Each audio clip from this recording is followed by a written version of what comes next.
Hola a todos, bienvenidos a una sesión más de nuestro curso sobre lógica y filosofía de la lógica aquí en el Pensamiento en Llamas. Y bueno, pues en esta ocasión nos vamos a adentrar a una de las temáticas más importantes dentro de nuestro estudio de lógica formal proposicional y también pues con mayor relevancia dentro de los debates de filosofía de la lógica. Y bueno, pues este tema consiste en cuestionarnos sobre qué es esto de un lenguaje formal. Entonces, para que nos podamos adentrar en forma a este problema o a esta temática, primero lo que vamos a hacer, según la metodología de nuestro curso, es revisar la parte teórica en torno a los lenguajes formales y ya después nos vamos a la parte filosófica, ¿de acuerdo? Y bueno, pues ya para finalizar esta breve introducción de esta sesión, nada más me gustaría volver a agradecer a todas aquellas personas que decidieron darle continuidad y seguimiento al presente curso, así como a aquellas personas que decidieron unirse al canal como miembros, pues es gracias a sus contribuciones que el Pensamiento en Llamas puede seguir existiendo y también esta oferta de cursos de filosofía públicos y gratuitos. Bueno, pues lo primero que nada sería importante o fundamental que nosotros nos ubicáramos en las partes de la lógica proposicional clásica que vamos a estudiar en este curso para que pues tengamos una sistemática y un orden expositivo lo suficientemente claro y así aquellos que estén escuchando o viendo estos videos no se pierdan, ¿de acuerdo? Bueno, entonces lo primero que hay que tomar en cuenta, que también va a ser el eje temático de exposición que vamos a ver en próximas sesiones, es cómo está compuesta en su sentido teórico esto que conocemos como la lógica proposicional clásica. Otros le llaman lógica de orden cero porque, en pocas palabras, no tiene extensiones cuantificacionales ni modales. Ahorita explicamos eso. Bueno, entonces, como les decía, la lógica proposicional clásica, esto que conocemos como las P's y Q's y demás, está conformada primordialmente de 5 elementos, los cuales pueden ver ya en la pantalla de sus dispositivos. Por un lado, pues la lógica proposicional clásica tiene un lenguaje formal, también cuenta con un conjunto de axiomas que, bueno, pues coloquialmente se suelen llamar principios lógicos supremos, que es no contradicción, tercio excluso e identidad. Ya habrá el momento, quizás sea ya la próxima sesión, de hecho, que nos toque ver los axiomas de la lógica proposicional clásica. Después hay un tercer elemento que compone a la lógica proposicional clásica, que sería su propia sintaxis formal, todo lo que tiene que ver con sus reglas de inferencia. Luego pues tendríamos su semántica formal, que tiene que ver con esto de las tablas de verdad, que bueno, no es necesariamente estricto el uso de tablas de verdad dentro de la lógica proposicional clásica para modelar un tipo de semántica, se pueden usar otro tipo de cosas que ya iremos viendo. Y bueno, el quinto elemento, que en sí mismo no es un componente, sino que digamos es algo que no tiene la lógica clásica, es la existencia de extensiones. Ya iremos viendo en próximas sesiones qué es un extensor en un sentido lógico, pero bueno, coloquialmente se suelen conocer como esta A invertida o esta E invertida, que son en sentido estricto los cuantificadores de primer orden. Hay otro tipo de cuantificadores de segundo orden, de tercer orden, incluso hasta podríamos crear cuantificadores de n orden, o sea, de una infinidad impresionante de órdenes posibles. Ya explicaremos también después qué es esto de los órdenes, etcétera. Y bueno, también no tiene extensiones modales la lógica proposicional clásica. Es decir, no cuenta con las famosas cajitas y rombitos que vendrían a ser los cuantificadores modales de la lógica proposicional clásica, que significan necesario que y posible que. Entonces, eso no lo tenemos. Y como les digo, en sentido estricto, estos son los elementos con los cuales nosotros construimos la lógica proposicional clásica, que tenemos que ver y profundizar a detalle en próximas sesiones, ¿no? Y por el momento, como la temática del video lo indica, pues nos vamos a concentrar en esto de qué es un lenguaje formal, pensando sobre todo en el lenguaje formal de la lógica proposicional clásica. Entonces, bueno, pues comenzando por la parte más general de la temática que nos aborda, o bueno, que nos toca abordar, sería bueno que nosotros tuviéramos algún parámetro en común con respecto a cómo vamos a definir esto de los lenguajes formales. Y miren, en realidad es muy interesante notar cómo, dependiendo de quién sea el que te defina un lenguaje formal, pues bueno, se van a transparentar o se van a manifestar en la definición de lenguajes formales diferentes propiedades que, digamos, tienen que ver sobre todo con la inclinación o el modo de ver la lógica o el modo de percibirla, lo cual ya en algún sentido abordamos en la primera sesión de este curso. Dependiendo de cuál sea nuestra definición, pues también vamos a prefigurar o a configurar cuál pueda ser el posible uso de la lógica, y también pues dependiendo de nuestra consideración sobre qué sea la lógica, también vamos a ver ciertas propiedades de forma más importantes dentro de la lógica, otras las vamos a ver con menor deferencia, etcétera, ¿no? Bueno, entonces, curiosamente, pues yo aquí les pongo en la pantalla 3 definiciones del lenguaje formal que provienen de 3 campos del conocimiento diferentes, pero en algún sentido vinculadas. Entonces, la primera definición nos dice que un lenguaje formal es un conjunto de símbolos, primitivos y reglas formales para que pues, se puedan unir dichos símbolos y consecuentemente pues, podamos formar símbolos cada vez más complejos. Esta es una definición, es importante notarlo y acotarlo, es una definición, si se dan cuenta, muy tirada o muy jalada o muy inclinada hacia el positivismo lógico. De hecho, recuerda demasiado a Carnap en su famoso texto de la construcción lógica del mundo, que en algún sentido lo que trataba de hacer Carnap era que a partir de ciertas definiciones categoriales lógicas y mezcladas por supuesto con el formalismo de la lógica de Bertrand Russell y de Whitehead, etcétera, pudieran construir el edificio del conocimiento desde elementos primitivos simples, ¿no? Entonces es una definición, se dan cuenta, cargada hacia el positivismo lógico. Esto de símbolo primitivo tiene sus consecuencias filosóficas que ya después iremos abordando a lo largo de esta sesión. Luego tenemos la segunda definición, que es un poquito más neutral en sentido de posicionamiento filosófico, que dice así: un lenguaje formal es un sistema infinito de secuencias simbólicas que sus combinaciones se determinan algorítmicamente. Esta tercera definición, digamos que provendría del campo de la matemática conjuntista, del cálculo, no tanto de la filosofía. Y aquí lo interesante a resaltar es la palabra infinito, ¿no?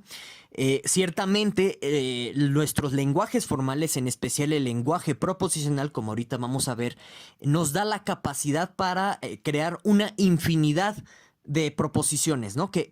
Bajo la perspectiva de los lenguajes formales se les llama fórmulas bien formadas. Ya iremos especificando qué significa eso. Ahora, otra palabra que también resalta o brinca en esta definición es el término algoritmo, ¿no? Aquí, digamos que a diferencia de la primera definición en donde aparece la palabra regla, aquí en el término algoritmo se está haciendo un poco más específico, porque digamos que la serie de combinaciones que va a permitir un lenguaje formal, ahorita lo vamos a checar, en cierta forma se están estableciendo de manera algorítmica. ¿Por qué? Porque es un procedimiento bien definido, bien preestablecido, que si tú te sales de ese procedimiento, que de pronto puede ser visto por muchos como muy básico, si tú te sales un poco de ese procedimiento, ya no tienes fórmulas bien formadas, o sea, ya no tienes fórmulas que conformen al lenguaje formal con el cual pues vamos a utilizar de herramienta para trabajar en lógica, ¿no?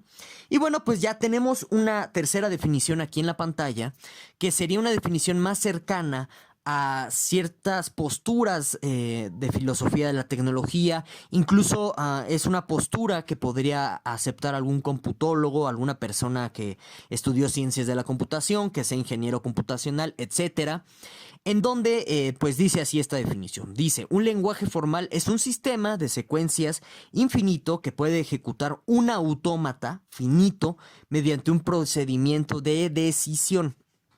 Entonces, fíjense, aquí lo que salta en esta tercera definición que yo les muestro es el término autónoma, ¿no? Con el adjetivo de finito.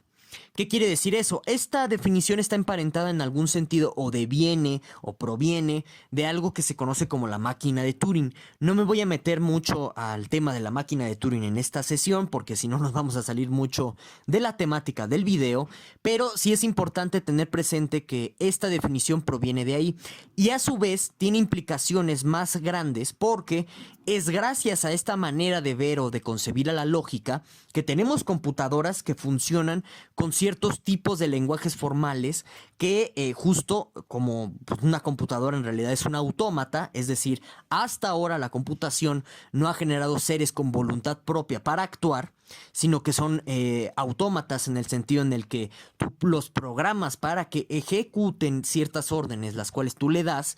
Es en este sentido que este tipo de definiciones amplía o hace más grande en nuestra consideración de la lógica hacia, si se dan cuenta, el mundo o el campo de la computación, ¿no? Bueno, entonces ese es un término que resalta. Otro término que resalta es el de procedimiento de decisión. ¿Qué es eso de un procedimiento de decisión? Bueno, pues simplemente en computación se le llama así a aquel procedimiento que le pregunta al usuario de una computadora si quiere ejecutar o no un comando, ¿no? Con un simple sí o no. Entonces, digamos que los lenguajes formales tienen también procedimientos de decisión y eso es algo muy importante y muy interesante para la lógica, porque como iremos viendo en otras sesiones, los procedimientos de decisión en lógica a veces se suelen entender como procedimientos inferenciales, es decir, procedimientos que nos permiten llegar a ciertas conclusiones dependiendo de cómo los usuarios van interactuando con el sistema formal. Ya iremos adentrándonos en eso en próximas sesiones. Pero bueno, a pesar de las pequeñas o grandes diferencias, como lo gusten ver, en las tres definiciones que acabamos de dar, existe al menos dos constantes que se van a preservar en cada una de esas definiciones. Y es sobre qué tiene que tener o de qué tiene que estar compuesto un lenguaje formal para que podamos hablar en sentido estricto de un lenguaje formal, ¿de acuerdo? Entonces, por un lado, el primordial componente de un lenguaje formal es lo que se conoce como el vocabulario formal. Ahorita vamos a ver qué es eso.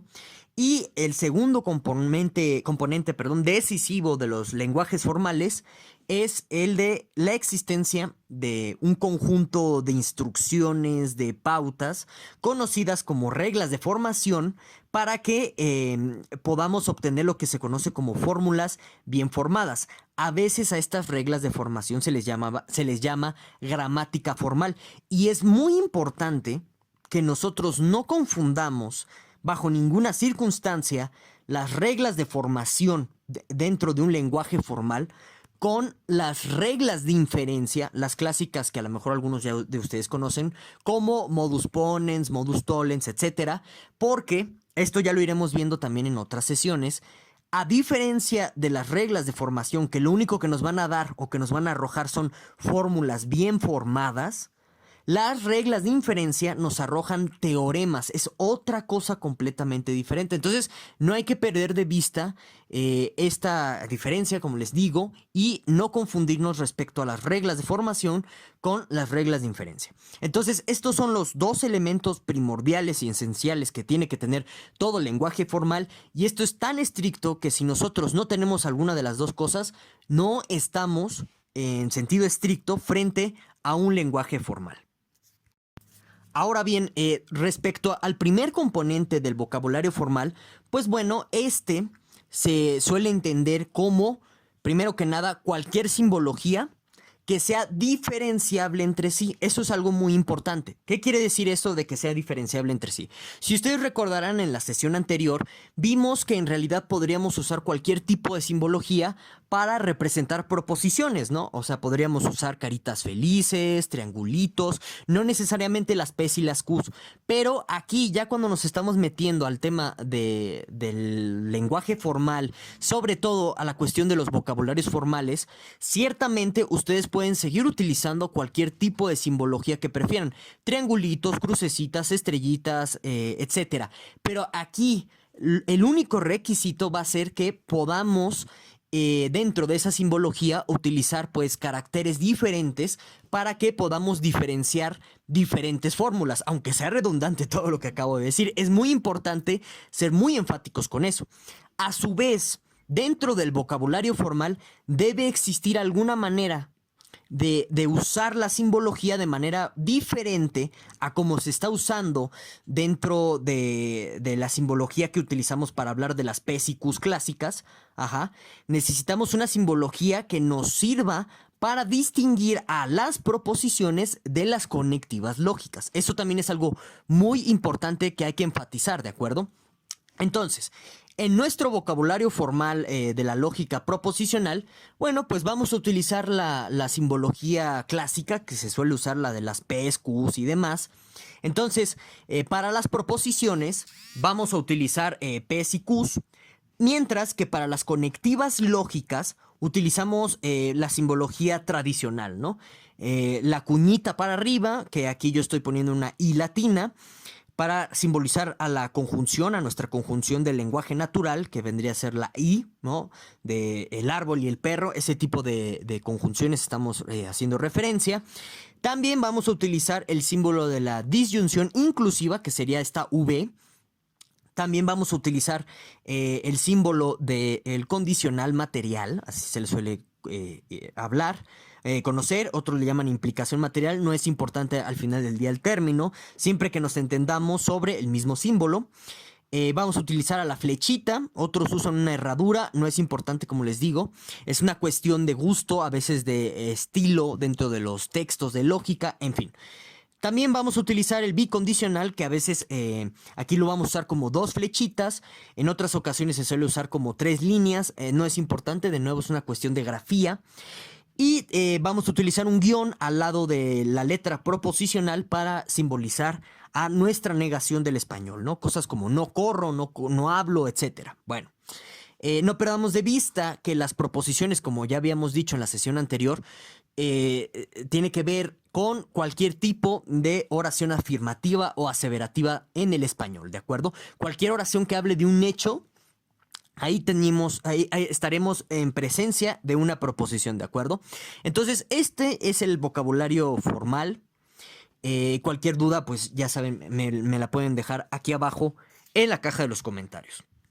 Ahora, el segundo componente esencial dentro de los lenguajes formales para que nosotros tengamos un lenguaje formal, pues serían en concreto las reglas de formación. Y aquí hay que hacer un paréntesis, una acotación con respecto al término fórmula. ¿Qué significa en este contexto de los lenguajes formales fórmula? Bueno, no significa otra cosa más que una secuencia simbólica o un solo símbolo, depende, que se acepta dentro de un sistema que, digamos, el sistema permitiría, o el usuario, o el autómata, o ustedes deberían permitir que solamente con esos símbolos trabajáramos en lógica, ¿de acuerdo? Trabajáramos en la aplicación de nuestros lenguajes formales. Eso, en pocas palabras, significa fórmula dentro de este contexto, ¿no? Todo lo demás que no sea fórmula, o que no esté considerado como fórmula dentro de las reglas de formación, va a ser algo con lo cual no vamos a trabajar, ¿sí? Entonces, la primera regla de formación convencional es establecer que cada uno de nuestros símbolos, de nuestro vocabulario, son fórmulas, ¿no? Entonces aquí yo les pongo el ejemplo. Primera regla, P, Q, R, S, P2, P3, P4, P hasta la PN, son fórmulas, ¿de acuerdo? Y ahora, la segunda regla de formación tiene una clausura muy importante.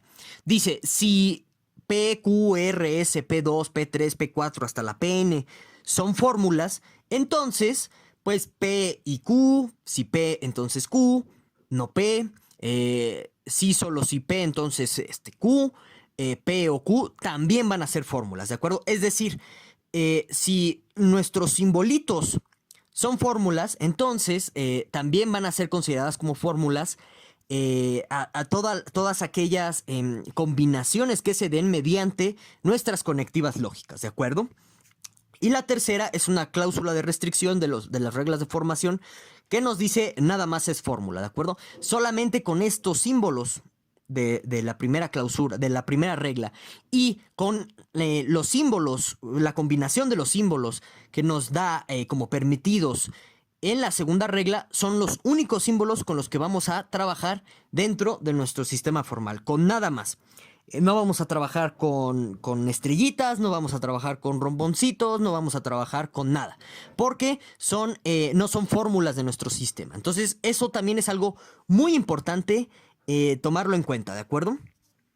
Entonces yo aquí les pongo unos cuantos ejemplos de fórmulas bien formadas y de fórmulas mal formadas, porque pues en muchas ocasiones, sobre todo bajo mi experiencia, los alumnos se suelen confundir con diferenciar cuál es una fórmula bien formada de cuál no. Entonces vean del lado derecho, vemos que en el primer ejemplo, no importa qué tan complejo, por ejemplo, pueda ser uno de los binomios o uno de los componentes de nuestras conectivas, van a seguir siendo fórmulas, ¿de acuerdo? Eso no es importante. También lo mismo ocurriría para el segundo ejemplo de fórmula bien formada. Y para el tercer ejemplo sucede lo mismo, ¿no?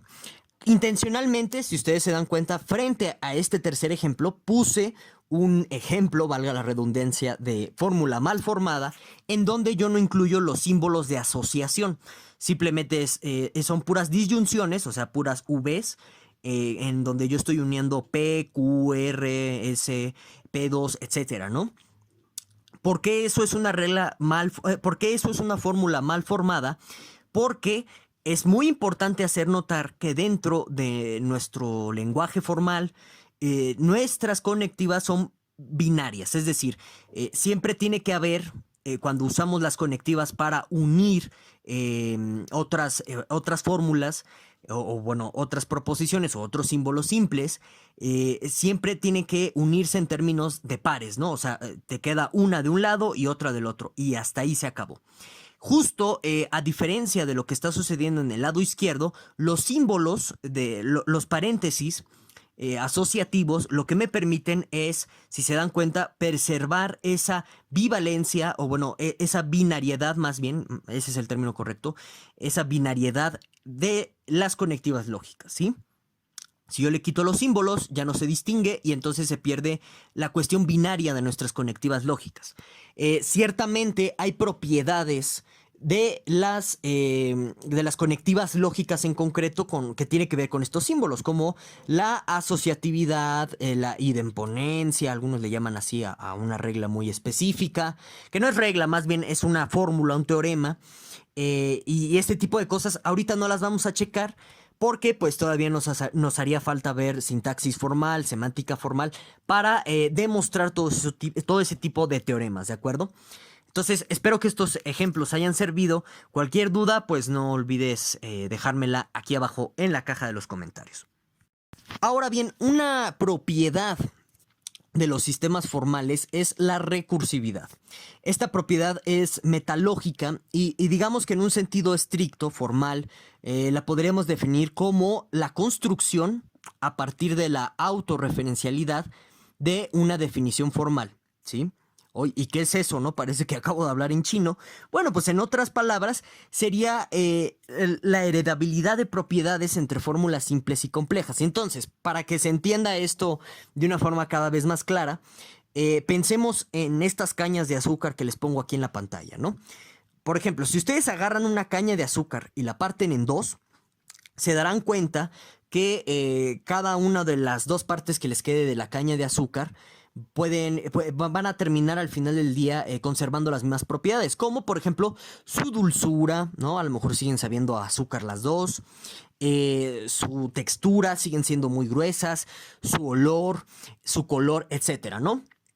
Ahora, si agarran una de estos cachitos que acaban de partir de la caña de azúcar y lo vuelven a partir en dos, van a darse cuenta que las mismas propiedades que teníamos al inicio, ¿no? Cuando partimos por primera vez a la caña, esto de ser dulce, de tener cierto grosor, de tener cierto olor, etcétera, se van a preservar o se van a heredar a la parte más chiquita de caña que acabamos de obtener con este segundo corte, ¿no?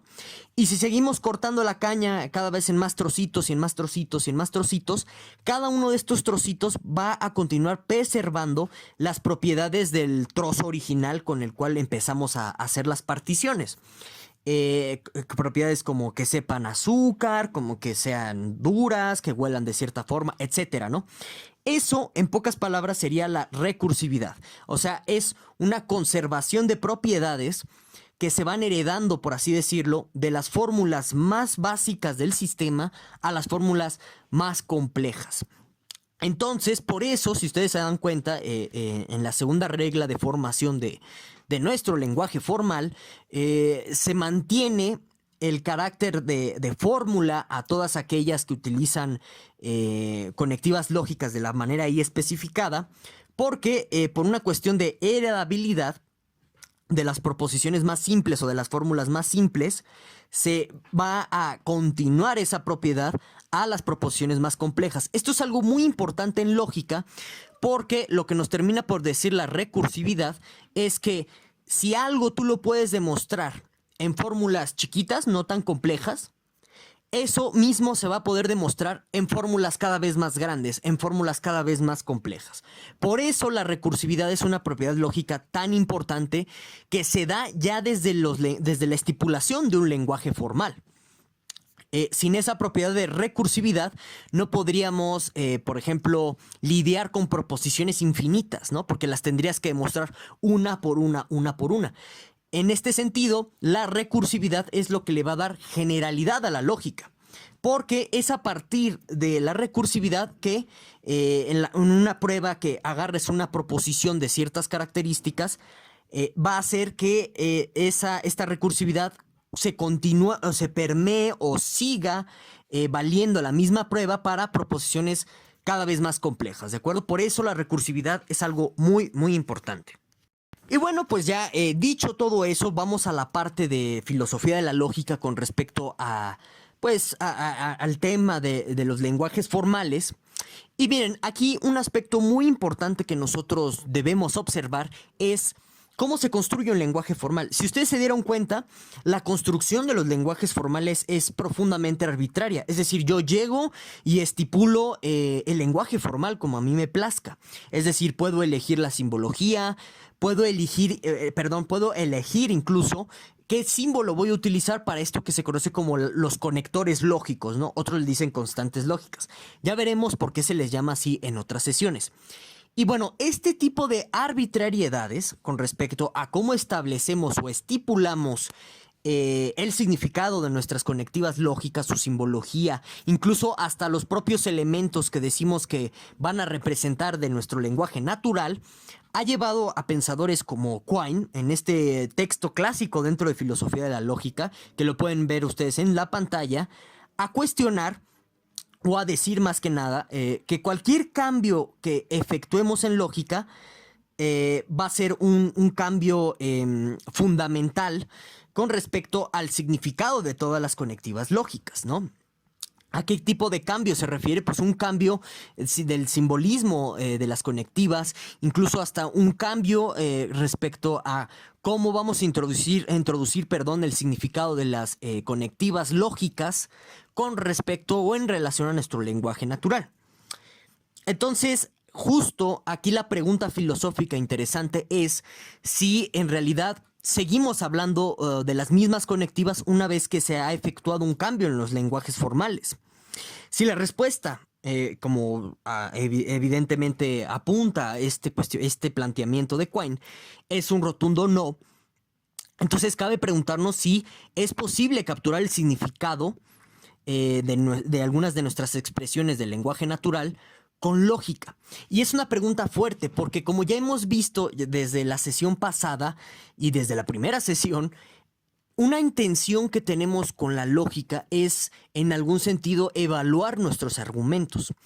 Y si la lógica de entrada no puede capturar el significado del lenguaje con el cual nosotros argumentamos, bueno, pues pone en tela de juicio no solo la utilidad de la lógica, sino su sentido como herramienta de evaluación de argumentos, ¿de acuerdo? Su propósito, su finalidad, su congruencia, qué tan congruentes somos nosotros entonces al tratar de pretender que la lógica se pueda usar para evaluar argumentos, si es tan volátil su significado, por la arbitrariedad con la que de pronto nosotros podemos hacer cambios en los lenguajes formales. Entonces, ese es un gran problema latente, presente en filosofía de la lógica.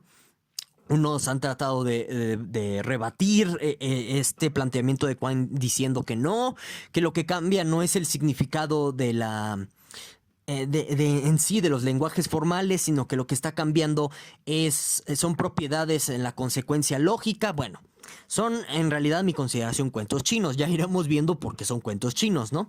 En realidad este cuestionamiento de Quine da en una de las llagas más abiertas y más sensibles siempre sobre el sentido último al final del día de la lógica, ¿no? Entonces, esto hay que tenerlo en mente.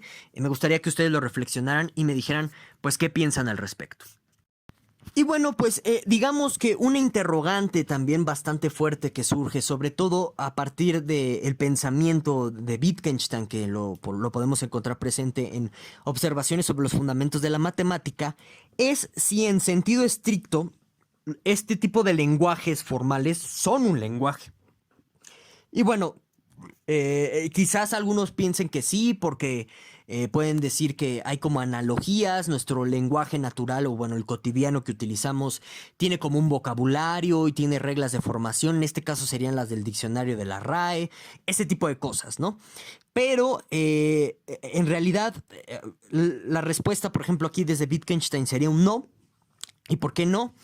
Porque, para empezar, los lenguajes formales solo tienen sentido en virtud de que pueden ser entendidos por nuestro lenguaje natural. Es decir, como nosotros no podemos leer un lenguaje formal sin dejar de utilizar nuestro lenguaje natural, entonces, ¿eso qué quiere decir? Que el significado de este lenguaje formal es dependiente de nuestro lenguaje natural y es por eso que en sentido estricto no es un lenguaje independiente o no es otro lenguaje, ¿no? Por así decirlo, ya en términos muy llanos o muy secos, sino que a lo mucho es una paráfrasis, es una traducción de nuestro lenguaje, pero no es un lenguaje en sí.